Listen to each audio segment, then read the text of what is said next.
This is Weirdly Enough, your regular podcast for strange stories and amazing facts, delivered straight to your favorite podcast directory and at weirdlyenough.com. Now, here are your hosts, Andy and Len. Hello, I'm Andy Keane. And I'm Len Johnson. Well, that's right, we're back again, this time exclusively on podcast. It's really easy to get your regular dose of strange. Simply search for your favourite podcast directory for Weirdly Enough, or visit our website weirdlyenough.com to listen on your web browser. We're all over the socials as well, Weirdly Enough Podcast on Facebook. On Twitter, we're Weirdly Enough PC, because they didn't allow the podcast in there. They only go up to 15 characters on Twitter. They're kind of funny about their characters, aren't they, on Twitter? You know, Don't worry about it, yeah. Yeah. They still have that limit. It used to be 140, which I loved, and then they increased it all. And the reason I loved it, it was concise and small and narrow, you know? And do you know what annoys me about Twitter? Well, not annoys me, but what I've always wondered is, why do you get a blue check mark? Oh, yeah. A blue tick mark? I think that's for mortal, for... We're just mere mortals to that, you know. Yeah. We're also on Instagram, and I have no idea what we're going to be doing on Insta. Well, give us your Instapod. What?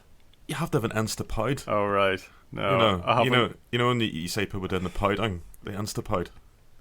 Yeah. I haven't quite got that far yet. Yeah. So this is the first of many, and today we're going to be looking at the Hollow Earth. The Hollow Earth.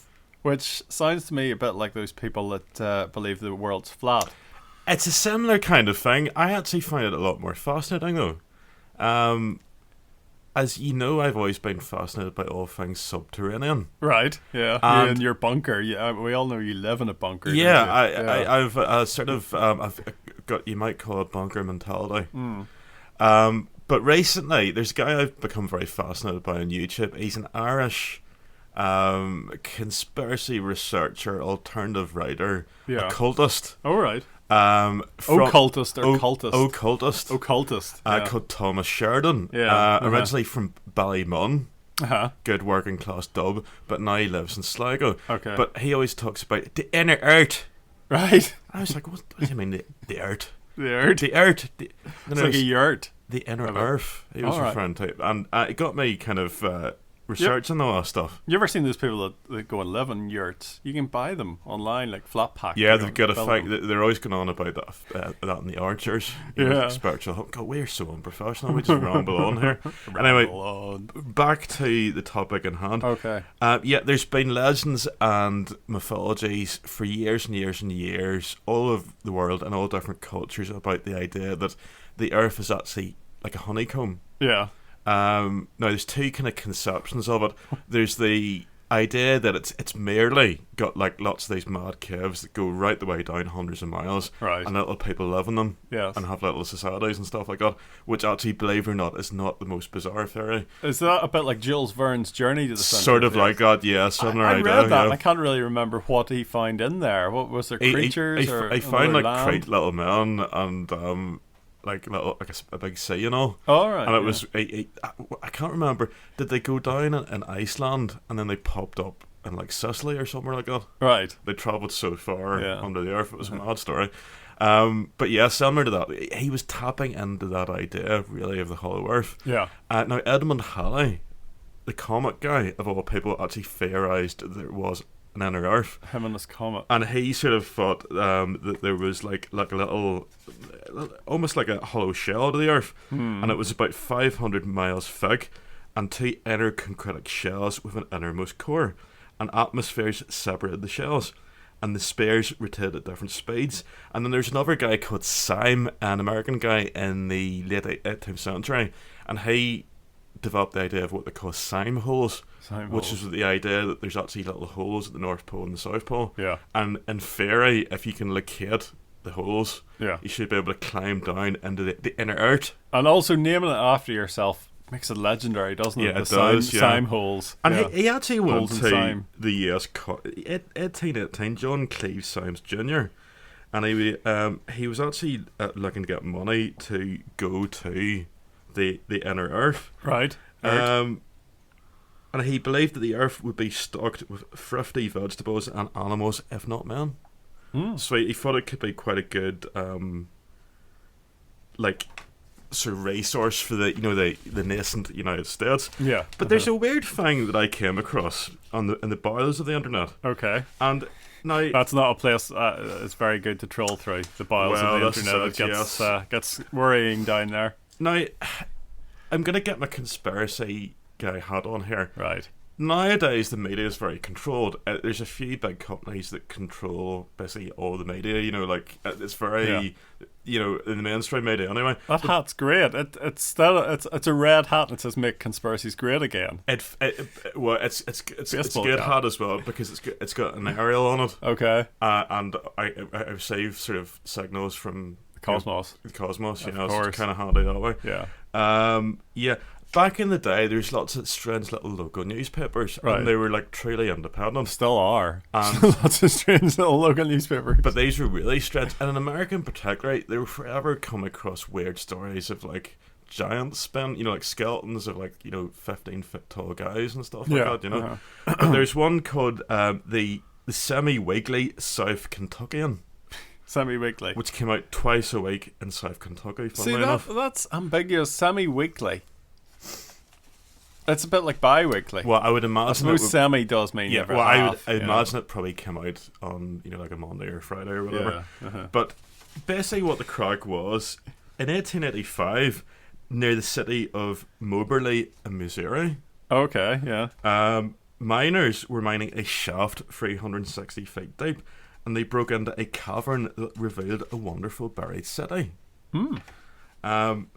And there was basically masonry and artifacts, metal statues, metallic saws, and a stone fountain that flowed with perfectly pure water. Lying beside the fountain were portions of a human being, and they measured it, and they reckoned it was 3 times the size of an ordinary man, and possessed of wonderful muscular power and quickness.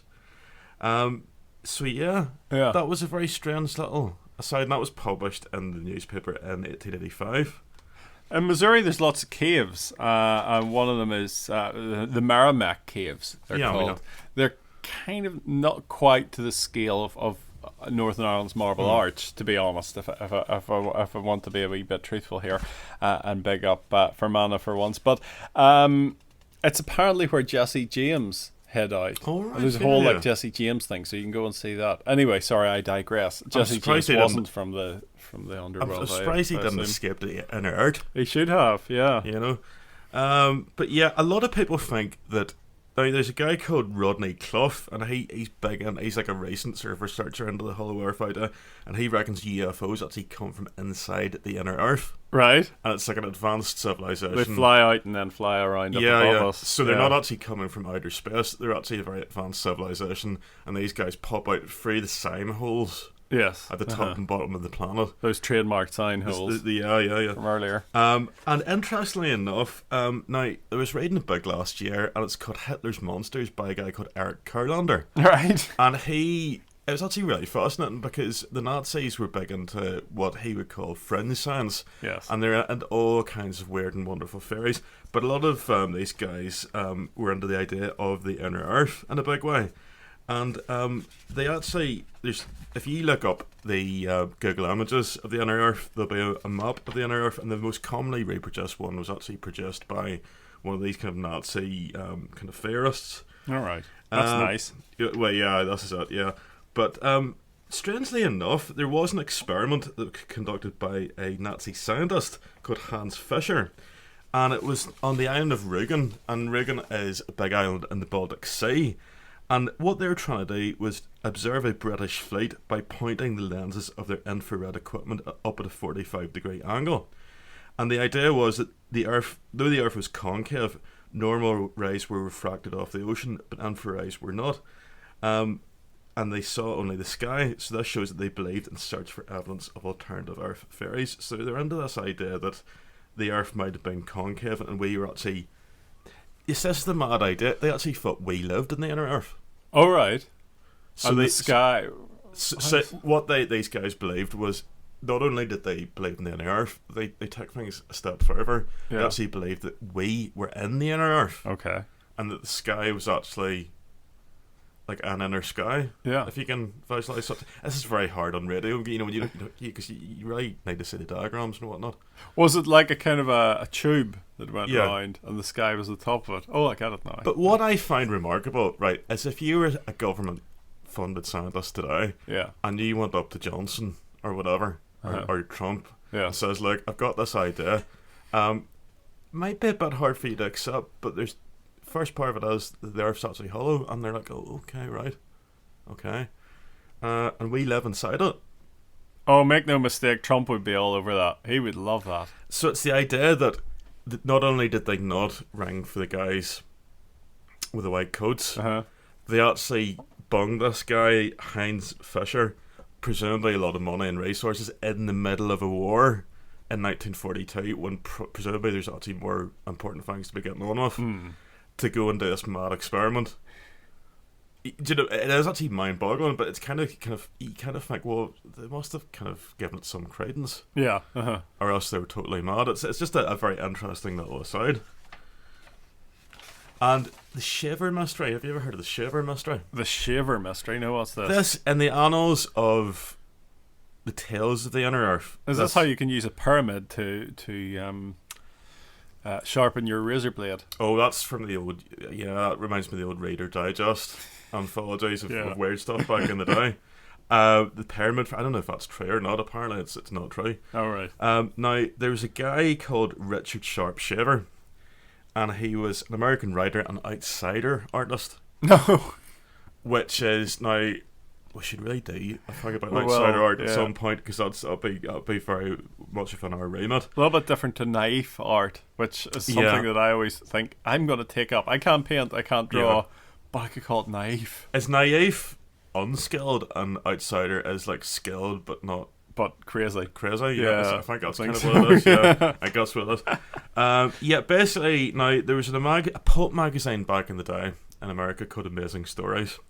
And it was all about kind of weird, and I think, you know, like, do you remember who was that guy with, you know, the guy that was like, he was Flash Gordon, right? Yeah, it was all Flash Gordon type stuff. That was what you would have found in the pulp magazines back in the day. Gordon's alive. Oh, that sort of stuff. Yeah, I think that came out actually of a pulp magazine originally. But during 1943, now the editor at the time was a guy called Ray Palmer, and he was sitting in his office one day in 1943, and he used to get deluged in the post by all these, you know, prospective artists and illustrators and writers and, you know, general randomers, you know. So he was sorting through all that stuff, and he suddenly came across this strange story by this guy called Ray Palmer. Okay. And no, not Ray Palmer, Richard Shaver. What struck him was this guy wasn't claiming to be writing fiction. He was claiming that this was fact, this strange story. Right. Now, basically what had happened was he was working in a factory, this guy Shaver, in 1932, and odd things started to happen. Okay. He began to notice that one of the welding guns on his job site, by some freak of the coilfield's attunements, was allowing him to hear the thoughts of the men working around him. Yeah. Well, that happens all the time. Yeah. Welding, is it? Yeah. But it got worse. Okay. Because I hate it when this happens. Yeah. But he then received the telepathic record of a torture session conducted by malign entities in caverns deep within the earth, which is a bit of a bummer. Yeah. Now, there was... Basically, he... went through this whole kind of story about what was going on, and he said Shaver had become fascinated by this whole thing, and he discovered an ancient language he called Man Tongue, which was sort of, he reckoned it was like a sort of ancestor language to all the languages on the earth, and it was spoken by these strange characters that lived in the inner earth. Okay. And so Palmer was intrigued, so he wrote back to Shaver and asking how he'd learned of Man Tongue. And then Shaver responded with a 10,000 word letter entitled A Warning to Future Man. And he said, he'd been like kidnapped by these creatures, and he learned about their society and that, you know. Right.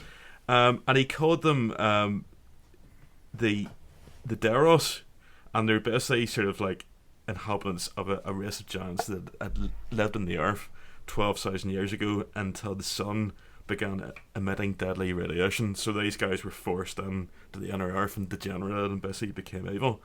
But they had this sort of hatred of mankind, presumably because they lived on the surface of the planet, and they're maybe jealous of them. Yeah. So they started kidnapping people and doing dreadful experiments to them. So basically, it was them. He was asking for more information. He says, "Look, could you maybe send us some more stuff?" So the guy sent in a novella-sized piece of about 31,000 words, and it was published in the magazine called "I Remember Lemuria." And this is the weird thing. First off, it became a best-selling issue, and everybody thought this is a great news story.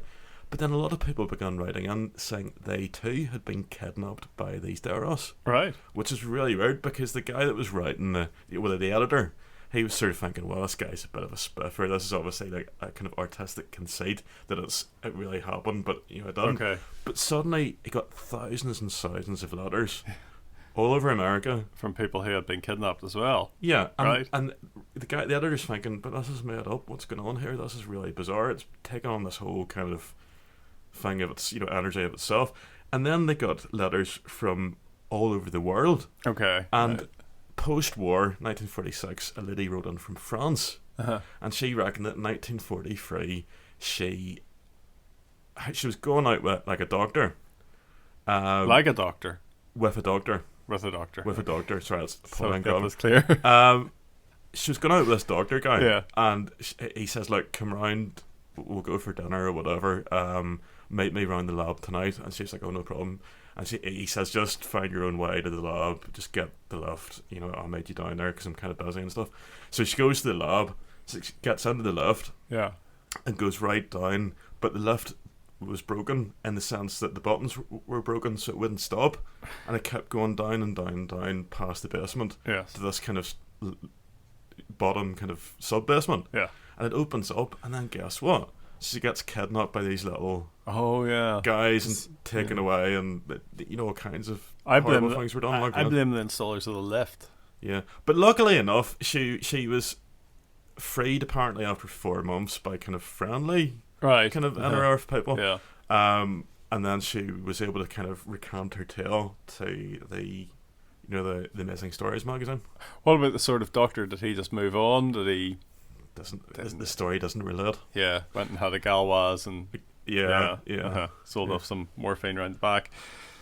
Right. So all very interesting. It is inner earth. Wow. The inner earth, and like I said, it's a vast subject, and we're only really scraping the surface. But yeah. Yeah. Plenty to research out there. If you have a vast subject that you want us to research, or anything, any tales for us, but do, even if you have a theory or something that you want us to look into in more detail here, you can email us. It's podcast@weirdlyenough.com. Also contact us through the socials. We would love to hear from you.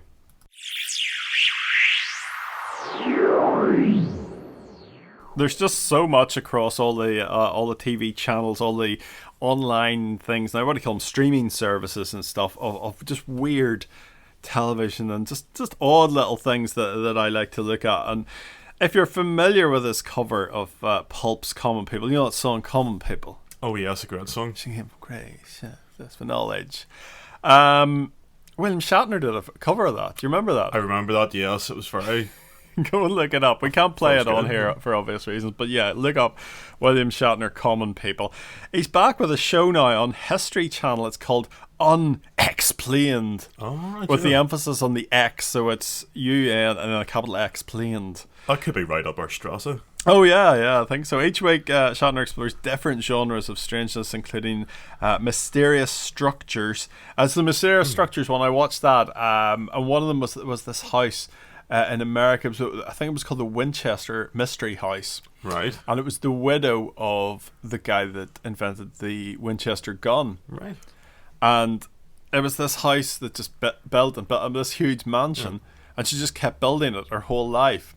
And the theory was she met a medium who said there's all these souls that have been killed by the Winchester rifle from, I suppose, was the Civil War, was it? Or was it?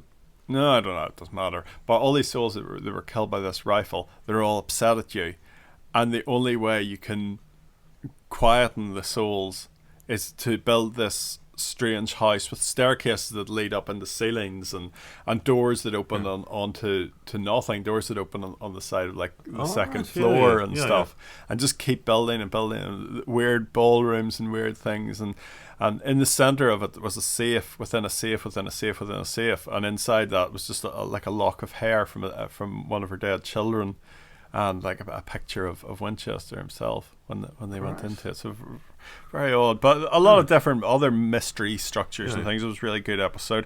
I also did one about evil places. And do you remember that YouTuber guy that went to the place, the suicide forest? Yes, was that Logan Paul? Yeah, he got a lot of bother about it. They looked at that place, and it's a really creepy place. There's no birds singing. Everything just feels dark and oppressive. And they look at that. They look at other evil places on one of the episodes. Tuesday nights, I think it's about 9 o'clock in the UK anyway, on the History Channel. You'll be able to find it on demand on all those things. It also covers bizarre rituals, strange creatures, different things like that. I think they're in the second series already in the US, so a good one to keep an eye on. Shatner's always top notch, isn't he? You know.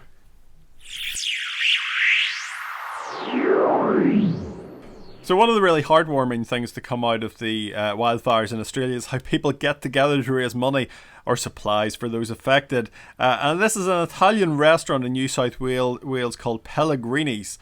They came up with an excellent idea to raise money for the Rural Fire Service. You'll love this. They made a 103-metre long margarita pizza. Boke. You love pizza, don't you? Boke. Yeah, that's Absolutely 338 feet long.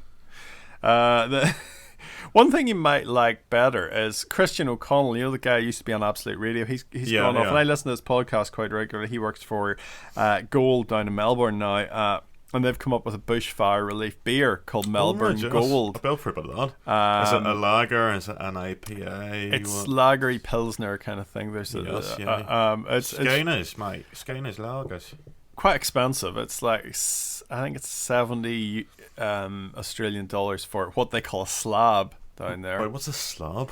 I think it's around 16 cans. But it's a good cause, isn't it? It is, yeah. It's about 40 quid for the slab of beer, so I think it's really good. But anyway, back to the pizza, your favourite thing. It's made of metre-long pieces of dough pieced together and covered in sauce and cheese. Melted cheese, you love. That's your favourite part of pizza.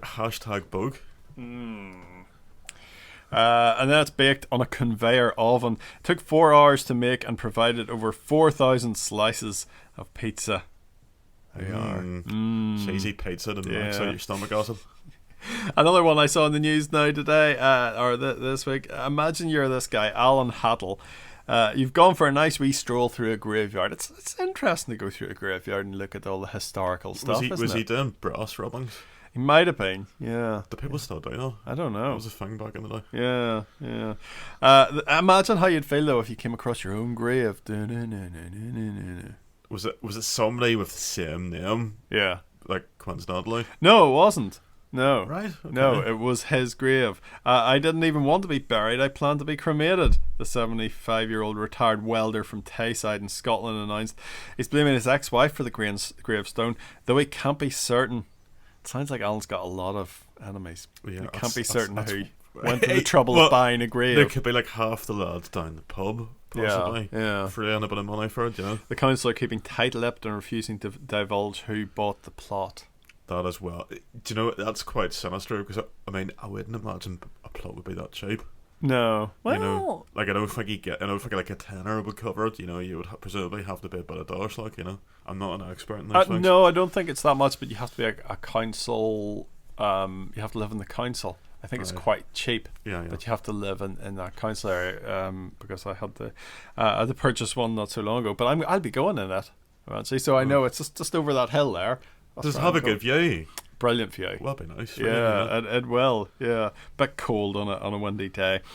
The local council keeping tight-lipped. Of course, it's GDRP, isn't it?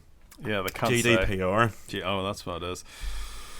This fella in India, he's a farmer. He's incandescent with rage, though. He's called Srikanth Gowda. Do you know what's got him in such a flap? Can you guess? What's grinding his gears?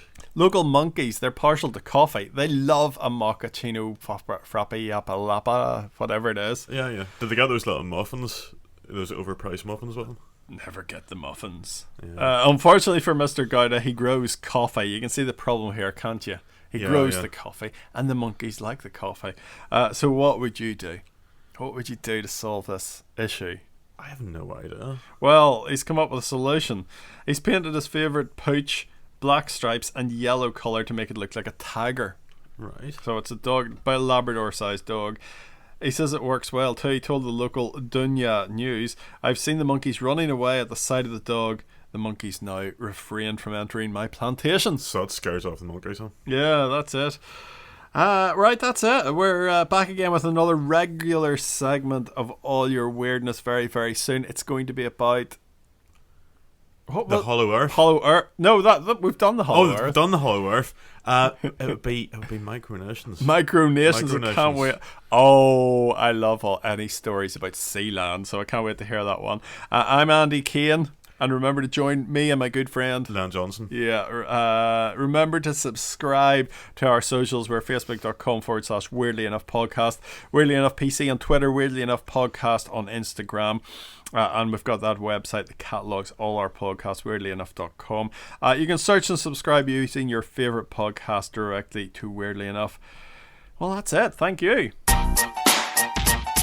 Thanks for listening to Weirdly Enough. Remember to subscribe to get the latest edition as soon as it drops. And don't forget to leave a review. Email us about anything we've discussed or with your own weird tale at podcast@weirdlyenough.com.